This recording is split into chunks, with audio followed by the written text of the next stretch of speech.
Morning. Not many today. Weekend. We're the ones that matter. That's very true, Rick.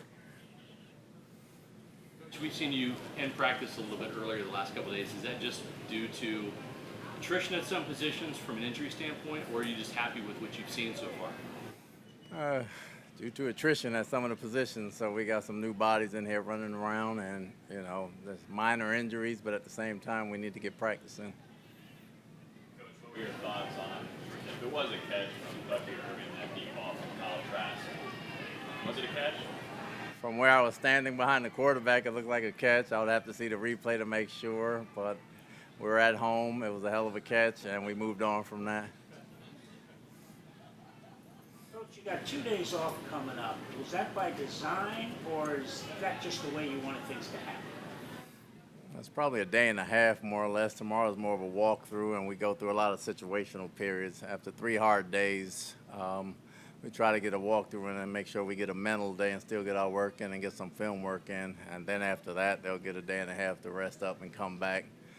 Between the weather, it's not like many teams in the league. We battle in the weather and everything else. They've been going hard. They've been very professional. So we're going to have a mental day tomorrow. Then we'll have off the day after that, and we'll come back rolling again.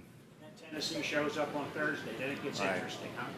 Well, it doesn't get interesting. It'd be good to work against somebody else. Offense knows the defensive plays. The defense knows the offensive plays. And it'll just be good to go against somebody else.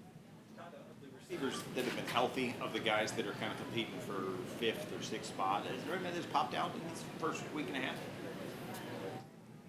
They've all been playing well. They're all talented. That's probably going to be the toughest spot to pick as far as making the ball club. We got a lot better at that position. Obviously, we drafted 2, but we had some guys here that can play as well. So with guys nicked up, the early guys getting opportunities, and they have a chance to show themselves. Baker took another day with his hand. Do you have a reasonable expectation he'll be back next week at some point? Or? Yeah, he'll be back next week. Practices are nothing new. You've used them in years past to get some good looks for your team. You have 2 this year with the Titans and the Steelers. Have you been able to glean anything else about the benefits? Because obviously you're continuing that practice that these joint practices provide for your team. Well, you're allowed to run everything you've installed. You're not in the preseason games, and you're not being very basic. You're allowed to run everything, and you're allowed to go against different schemes and different blocking schemes and different blitzes defensively, and how you see things to see how you have a comparison for the season. So that's the biggest thing you get out of it. You don't have to hide anything, and you can play all your guys, and you can do everything, as opposed to the game where it's watered down and everybody's running basic things. I mean, it's still blocking and tackling, but you don't see the game plan stuff in the game that you get to see in practice, so that's beneficial. Are practices in that way better or just different from the preseason games? They're different. You can run everything and still get your starters a bunch of work against their starters, and the preseason games allows the younger guys a chance to make the team and see what they can do under the lights.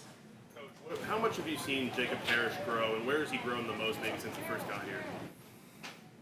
It's hard to say he's grown because he's been good since the first day he's gotten here. We correct him very little, and that's a scary thing, especially for me. We don't say his name much because he's always doing the right things, and you tend to forget that he's a rookie coming in. And just his preparation and toughness and ready to play, you tell him something one time and he's got it. He loves to compete.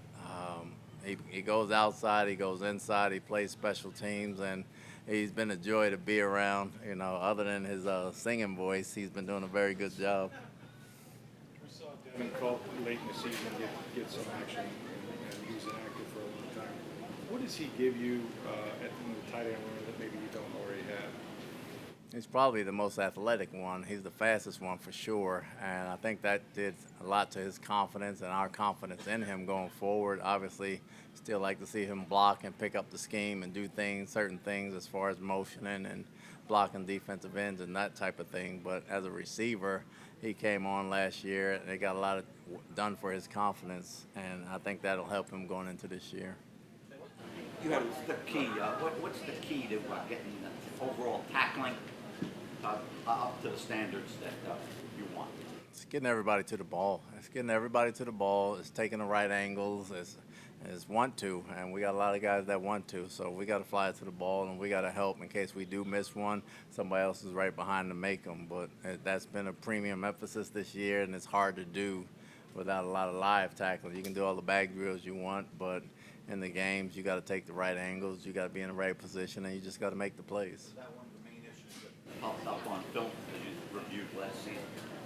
I thought most of it, our body control. I thought we were either lunging forward or head was down or reaching or just in bad position from a zone or man standpoint trying to make the tackle, and we got to clean that up. Look on the offensive line briefly today with Graham at left tackle, Bredesen at center, and Klein in at left guard. Is that more of a emergency if something happened to heck in a game type thing? Yeah, we don't want it to be the first time. If it comes to that, and we pray it never comes to that, but we like to move guys around so we have things to do and we have answers before the questions come up. To celebrate the franchise's 50th anniversary, you spent some time with Tony Dungy doing a little video interview type situation. What was that like, and getting to know Tony, who I think is a neighbor of yours? And what can you say about his impact on the franchise?